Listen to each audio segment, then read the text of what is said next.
Many people, Christians included, do not know what to do with the raw feelings like sadness and anger.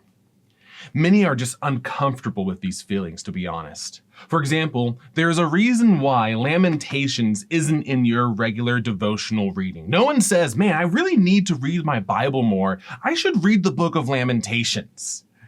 And to be honest, as we talk about our text for today, the chapters in Genesis that we are reading for this week, you may feel the inclination just to skip out. The emotions that make most people uneasy are front and center in this story. We have sadness, anger, fear, jealousy. At the beginning of Genesis 29, Jacob finally makes it to his uncle Laban's house after walking for months. When he meets Rachel, Laban's youngest daughter, he is so relieved that he hugs her and kisses her hand. Upon hearing about Jacob's arrival, Laban rushes out and embraces his nephew for the very first time. The joy can be felt as Laban says to Jacob, "You are indeed my own flesh and blood. You are my family." And so Jacob stayed with him for a month. But what begins with delight and joy ends with devastation and jealousy. For the last words Laban will say to Jacob are these: "Here is this pile of stones, and this pillar I have set up between you and me." Laban said to Jacob, "This pile of stones and the pillar are reminders that I will not pass beyond this pile to come to harm you, and that you will not pass beyond this pile and this pillar to come to harm me." What started with an embrace ends in a restraining order. And in the middle of all of it is pain, sorrow, and anger that was left to fester until it couldn't be kept any longer.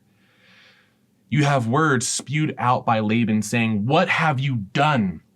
You've deceived me and carried away my daughters as if they were captives of war." But at the same time, you have raw responses from Jacob saying, "This was my lot for 20 years in your house. I worked like a slave for you, 14 years for your 2 daughters and 6 years for your flocks, but you changed my wages 10 times.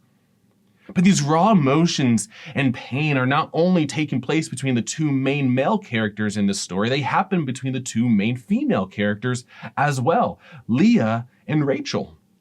These 2 sisters experience hurt, pain, sadness, jealousy, and anger. Leah, upon finding out that she was pregnant, says the devastating words, "Surely my husband will love me now."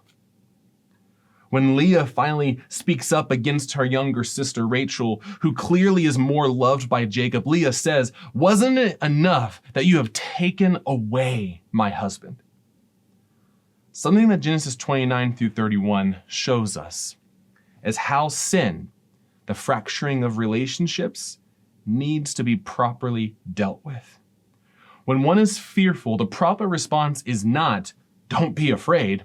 It is to ask why and get them to know God's with them in the midst of the fear. When one is angry, the proper response is not to sweep it under a rug, but to bring it out into the open in healthy ways. What happened within these 20 years? In some, family sinned against family, and the justifiable raw emotions were denied air. And so the anger and the sadness evolved into bitterness. And when bitterness takes roots, friends, it grows not a tree of life, but a tree of hatred. As new beginnings in Jesus, Christians need to talk about the raw emotions that make most people uncomfortable. We need to be okay with healthily discerning our emotions and learning what wounds we might have experienced. What we learn in the Jacob and Laban story is how not to approach our fractured relationships. They let the wounds fester until they couldn't be kept any longer. Instead, we need to choose to acknowledge the emotions and deal with the hurt. Unhealed wounds, friends, have consequences, and one of them is having a bitterness towards people that creates hatred towards them. They create rooms of hatred in our hearts, And more room for hatred means less room for God's love, less room for embrace. What is a wound from a fractured relationship that you need to bring into the light? I think one way to do this is to learn from the Bible on how to healthily address pain, and that is through the practice of lament. Prayers of lament are uncomfortable, but are nevertheless simple. You begin by addressing God, saying, "Where are you, God?" After that, asking, "Where are you?" as you go through this pain. And if it's something in the past, you ask, where was he in the midst of that pain? You take the time to bring the wound into the light by naming the saddening and the anger and the scarring that you have experienced. As you go through it, though, you listen to the Lord. You contemplate who God is. And then you name who he is. You remind yourself that God is the shield. He is the shelter. He is the shelter for the refuge. He is present with the people in pain. And laments usually end with resting in the power that God can heal us. On Jacob's journey to transformation, he received both gifts and gashes. He left Laban with a family, but he also left hurting his uncle and being hurt by his uncle. Jacob let these fester until it was too late and they exploded.